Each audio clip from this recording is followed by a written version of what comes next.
بسم الله الرحمن الرحيم، والصلاة والسلام على أشرف المرسلين. مرحبا بكم متابعينا الكرام، وحييكم بأحلى تحية بتحية الإسلام. السلام عليكم.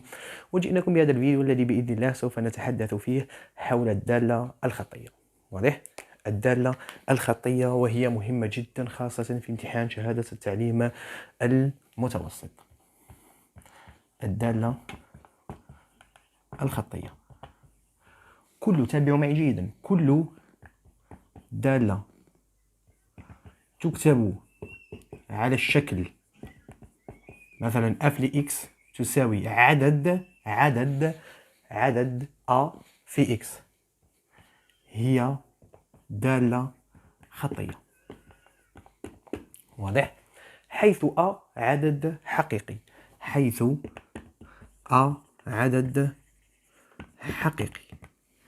مثال، مثلا f لx تاعنا تساوي ناقص 2 x. طبعا هذه الدالة عبارة عن دالة خطية. واضح؟ مثال آخر، g لx يساوي مثلا جذر 2 x، هذه كذلك دالة خطية. مثلا h لx يساوي ناقص 3 على 5 x، هذه كذلك دالة خطية. المهم بعبارة أخرى يكون عدد مضروب في x مباشرة. واضح؟ عدد مضروب في x.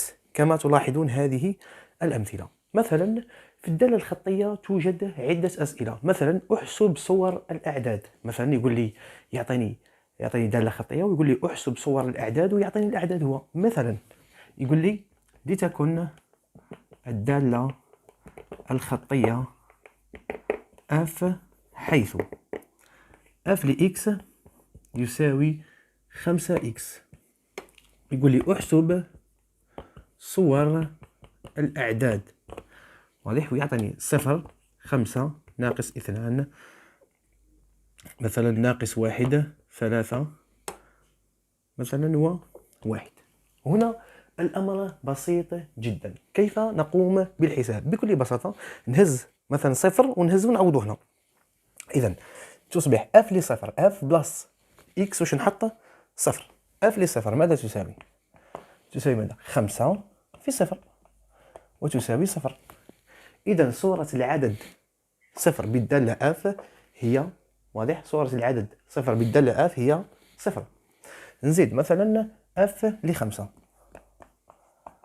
ماذا تساوي؟ تساوي 5 في 5 وتساوي 25. ومنه صورة العدد 5 بالدالة f هي 25. واضح؟ نزيد ناقص 2 f لناقص 2 ماذا تساوي؟ 5 في ناقص 2 وتساوي ناقص 10.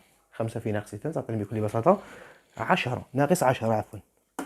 واضح؟ طبعا الأمر بسيط جدا. ننتقل إلى العدد الموالي f لناقص 1. f لناقص 1 ماذا تساوي؟ 5 في ناقص 1 وتساوي ناقص 5. العدد الموالي f ل3 ماذا تساوي؟ 5 في 3 وتساوي 15. العدد الموالي أخيرا f لواحد. f لواحد ماذا تساوي؟ 5 في 1 وتساوي 5. يعني كيقول لي أحسب صور الأعداد، نحط في بلاص x ماذا نضع في بلاص x؟ في بلاص x نضع العدد مباشرة. واضح؟ إذا الآن طبعا بعد انتهائنا من حساب الصور ننتقل إلى السؤال الذي احتمال أن نجده طبعا في الدالة الخطية، وهو طبعا يقول لي أحسب العدد الذي صورته بالدالة f تساوي مثلا 3 2 4 7 إلى آخره. واضح؟ مثلا يقول لي تابعوا معي جيدا، نفس السؤال بعد طبعا نفس العبارة. يقول لي أحسب العدد الذي صورته بالدالة f هي مثلا هي 3. واش نروح ندير انايا؟ العدد ما هو العدد الذي صورته بالدالة f تساوي 3؟ يعني قال لي اوجد قيمة x. واضح؟ اوجد قيمة x. اذا بكل بساطة نضع، تابعوا معي جيدا، نضع f لx. طبعا f لx ماذا تساوي؟ 5x وتساوي 3. واضح؟ يعني f لx التي تساوي 3 وقيمة f لx طبعا هي 5x. ومن هنا نحل المعادلة. الآن نتحصل على 5x تساوي 3 ومنه x ماذا يساوي 3 على 5. درك كل نحسب f ل3 على 5 نجدها تساوي 3. مثلا يقول لي احسب العدد الذي صورته بالدالة f تساوي مثلا ناقص 5. يعني بعبارة أخرى واش ندير هنايا؟ ندير f لx تساوي ناقص 5 ومنه 5x تساوي ناقص 5 لأن عبارة الدالة f لx هي 5x ومنه x ماذا يساوي ناقص 5 على 5 ويساوي ناقص 1. واضح؟ مهمة جدا هذه كذلك، دائما عامة ما نجدها في الاختبارات. احسب العدد الذي صورته بالدالة f تساوي مثلا ناقص 20. واش ندير؟ ندير f لx تساوي ناقص 20. إذا تابعوا معي جيدا، إذا 5x تساوي ناقص 20. إذا x ماذا يساوي؟ ناقص 20 على 5 ويساوي ناقص 4. واضح؟ مهمة جدا هذه كذلك. الآن كيف نجد عبارة دالة خطية؟ كيف نجد عبارة دالة خطية؟ تابعوا معي جيدا.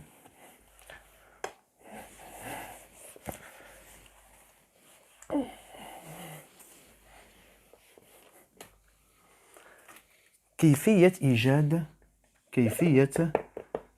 إيجاد عبارة دالة خطية. تابعوا معي جيدا. نقول لك أنا سؤال: أوجد الدالة الخطية التي تمر من النقطة، ونعطيك النقطة. نقول لك أوجد الدالة الخطية التي تمر من النقطة، مثلا النقطة A ها هي. طبعا مادام دالة سوف تكون في معلم، ومادام في معلم سوف تكون لديها طبعا النقطة هذه سوف تكون لديها إحداثيات. واضح؟ مادام الدالة هذه راحة في معلم، ثم الدالة هذه راح تفوت على نقاط، والنقاط هذوك لديهم إحداثيات طبعا. واضح؟ مثلا 2 وناقص 6. واضح؟ 2 وناقص 6. نقول لك أوجد الدالة التي تمر من هذه النقطة، ثم احسب، وماذا نزيدك؟ احسب صور الأعداد واحسب العدد الذي صورته مثلا بالدالة f تساوي مثلا ناقص 3. فهم؟ المهم أنايا حنا ذاك الصور تعلمنا كيف نقوم بحسابها، كذلك العدد الذي صورته بالدالة f طبعا تعلمنا كذلك نضع f لx يساوي ذلك العدد. أما إيجاد الدالة، نقول لدينا كل دالة خطية تكتب على الشكل، مثلا بدلوا الاسم، مثلا جي لي اكس تساوي a في x. واضح؟ جي لي اكس هنا واش تساوي a في x. هذه هي x وهذه هي جي لي اكس.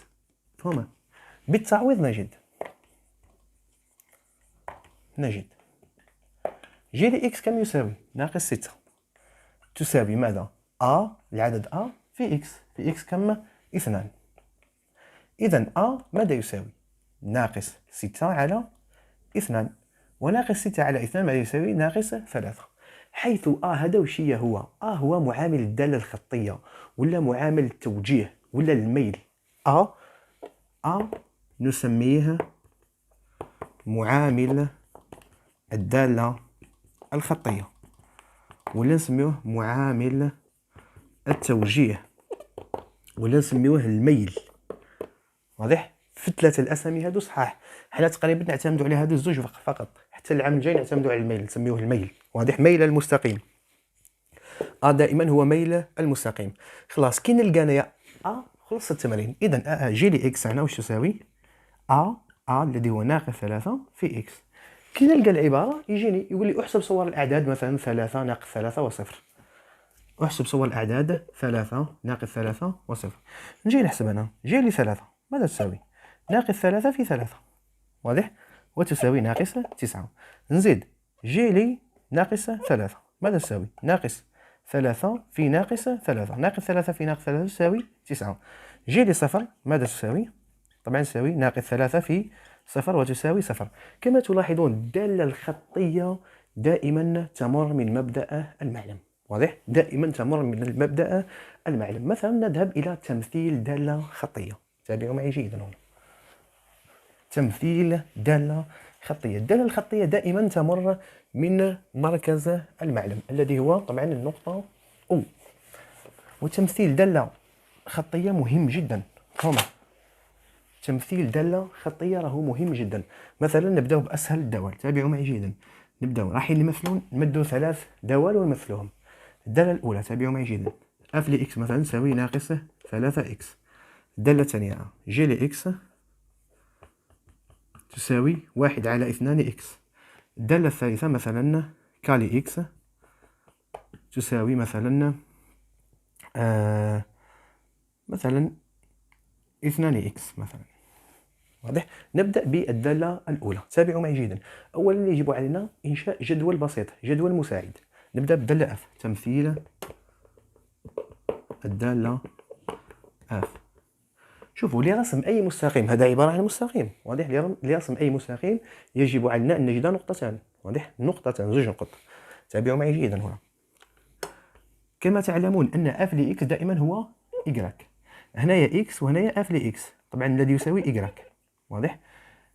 الدالة، تابعوا معي جيدا، الدالة الخطية دائما تمر من المبدأ، دائما تمر من النقطة 0 0. ثم النقطة ديجا نقطة عندنا. واضح؟ مش كيما من بعد الدالة التألفية، الدالة التألفية لا تمر من المبدأ، من بعد لازمنا زوج نقط. واضح؟ بصح الدالة الخطية دائما تمر من المبدأ 0 0. يكفي إيجاد نقطة واحدة. لما إكس بواحد جي لي إكس نعوض هنا واحد، واش تولي لي؟ اف لواحد ماذا تساوي؟ ناقص 3 في واحد تعطيني ناقص 3. هاني لقيت. كي نجي نمثل، تابعوا معي جيدا هنا. ها اولا طبعا ندرجوا المعلم تاعنا، نختاروا شعاع وحده مثلا 1 سنتيمتر هكذا.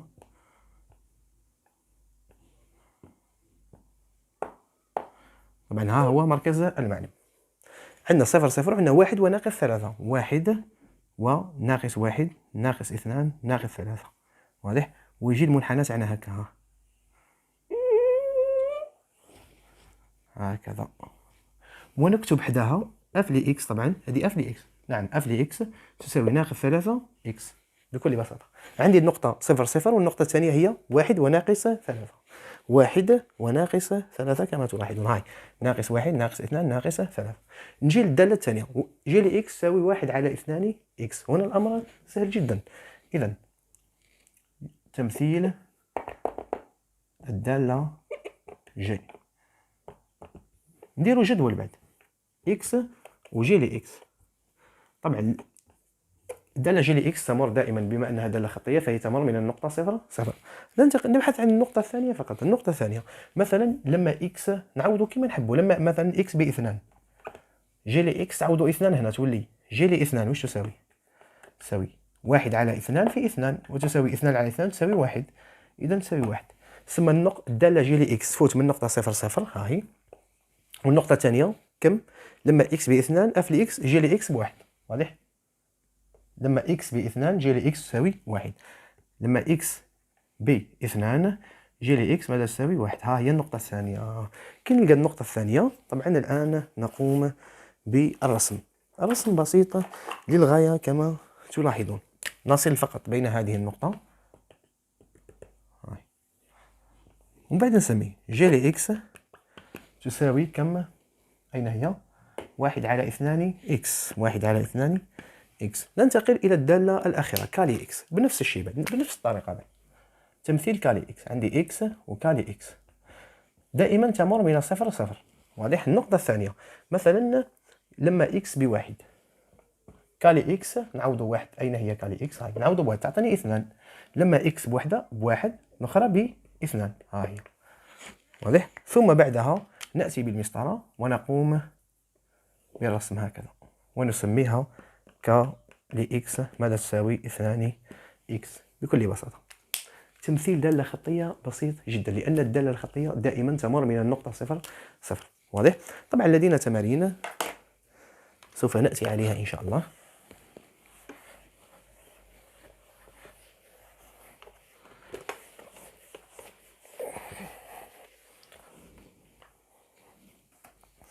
نبدأ بالتمرين الأول. قال لي تابعوا معي جيدا.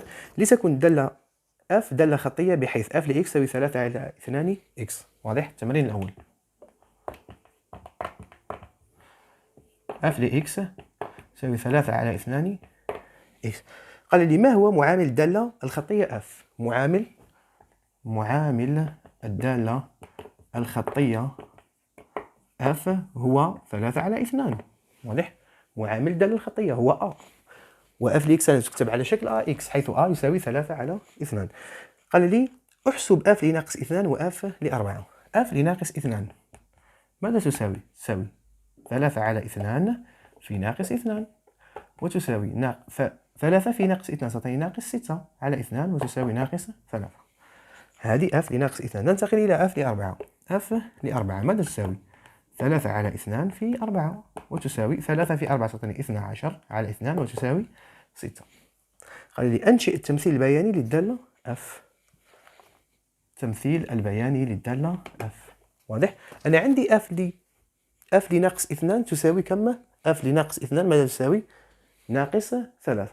واضح؟ عندي النقطة، بما أن الدالة أف هي دالة خطية فهي تمر من المركز، نزيد نعلم النقطة هذه برك، ناقص 2 وناقص 3. واضح؟ ناقص 2 وناقص 3.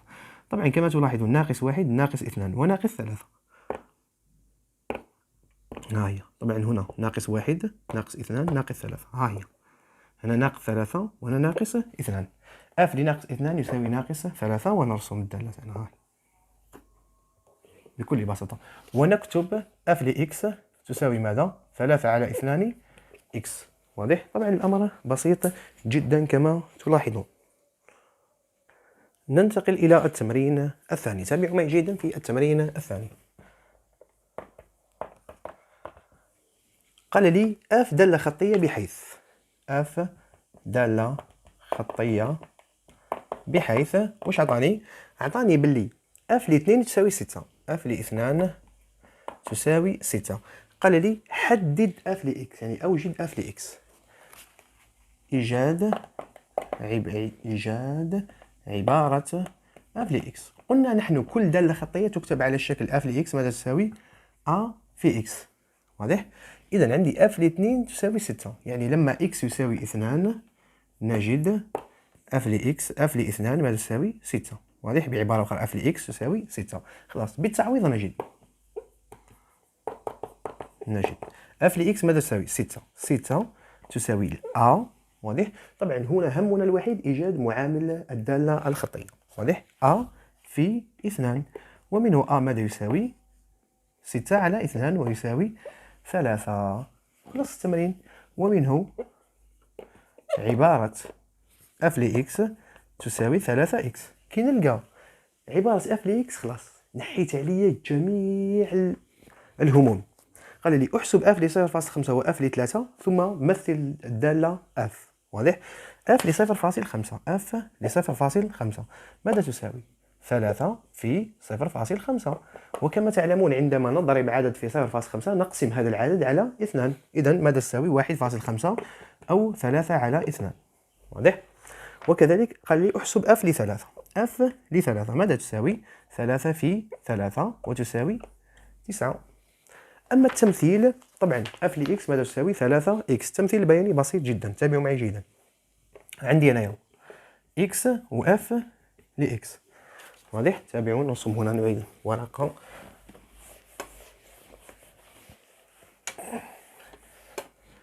تابعوا معي جيدا. قلنا نحن أف لإكس ماذا تساوي؟ 3 إكس. طبعا الدالة الخطية تاعنا تمر دائما، طبعا هنا إكس أف لإكس، الدالة الخطية دائما تمر من 0 و0. نحوسوا على نقطة أخرى. لما إكس بواحد أف لإكس ماذا تساوي؟ 3. ولا لما إكس مثلا ب3 ب9 ولا ب0.5 3 على 2. لكم حرية الاختيار الآن. القوا لي أي نقطة أخرى. فهمت؟ الآن نرسم. تابعوا معي جيدا نرسم. النقطة الدالة تمر من هذه النقطة، ما ننساوش الوحدة تاعنا 1 ثم أف لما إكس بواحد أف لإكس ماذا تساوي؟ 3. 1 2 3. ها هي. الدالة تاعنا تمر من هذه النقطة. الآن نأتي بالمسطرة ونرسم فقط المستقيم ونكتب أف لإكس ماذا تساوي؟ 3 إكس. هذه ما نساوهاش، أف لإكس تساوي 3 إكس حتى الشكل يجي باهي.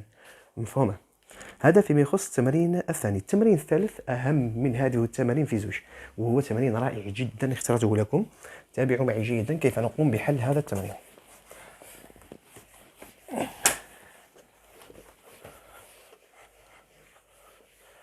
راح نعطيكم شكل ومنه نستنتجوا الشكل. تابعوا معي جيدا. ها هو الشكل. هذه التمثيل البياني هذا هو للدالة أف لإكس. واضح؟ نعطيكم هنايا تبعوا معايا مليح.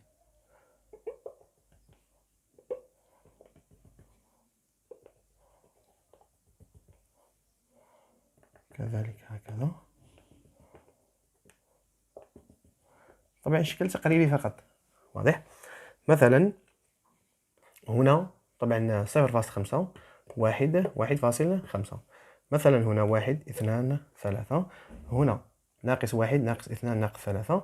هنا ناقص 0.5 ناقص ناقص 1 مباشرة وناقص 1.5. واضح؟ مثلا أنا نقول لك ما هي صورة ولا أحسب f لناقص 2 مثلا. واضح؟ تابعوا معي جيدا. هنا ناقص 2. احسب f لناقص 2. كيف تحسب هنا f لناقص 2؟ تجي للقيمة ناقص 2 وتسقطها على المنحنى وتسقطها هنا قداه ناقص 1. نقول لك أنا أحسب f ل3. f ل3 ماذا يساوي؟ تجي للنقطة 1 2 3. هنا ما تنساوش باللي هو كما نقولوا f لx. هذا x وهذا f لx. واضح؟ والدالة تاعنا هي عبارة عن دالة خطية لأنها تمر من المبدأ. f ل3 تجي 1 2 3 تسقط على المنحنى وتسقط على محور الإيكغيك اللي هو f لx. هذا هو f لx ثاني اللي هو إيكغيك تراتيب وهذا الفواصل x. ثم f ل3 ماذا يساوي؟ 1.5. نكتب لك أنا هكا f لعدد مثلا يساوي ناقص 1.5. جيت هيا واش دير؟ هاي ناقص 1.5 هذه هي ناقص 1.5 تسقط على المنحنى هكذا ثم تسقط على محور الفواصل قداه ناقص 3 هنايا. واضح؟ مثلا نقول لك انايا اف لي ماذا يساوي؟ ناقص 1. جيت هيا ناقص 1 اين هي؟ ها هي ناقص 1 تسقط هكذا وتسقط على المنحنى الدالة ثم تسقط على محور الفواصل ناقص 2. واضح؟ مثلا نقول لك انايا اف لي عدد تساوي ناقص 0.5. واضح؟ ماذا تساوي؟ بكل بساطة تجي هذه هي اف، هذه هي ناقص 0.5 ها هي على محور التراتيب. طبعا تسقط على المنحنى ثم تسقط تكتب لي ناقص 1. واضح؟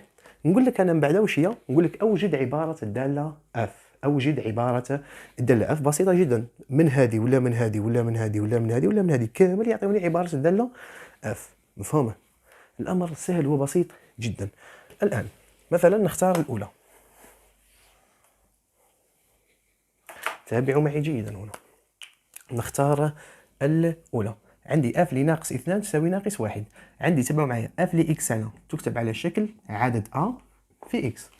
واضح؟ سهله خلاص. اذا اف لاكس هنا ماذا تساوي؟ ناقص 1 تساوي العدد ا في اكس. طبعا هو ناقص 2 ومنه ناقص 1 تساوي ناقص 2 ا ومنه ا ماذا يساوي؟ ناقص 1 على ناقص 2 ومنه ا يساوي 1 على 2.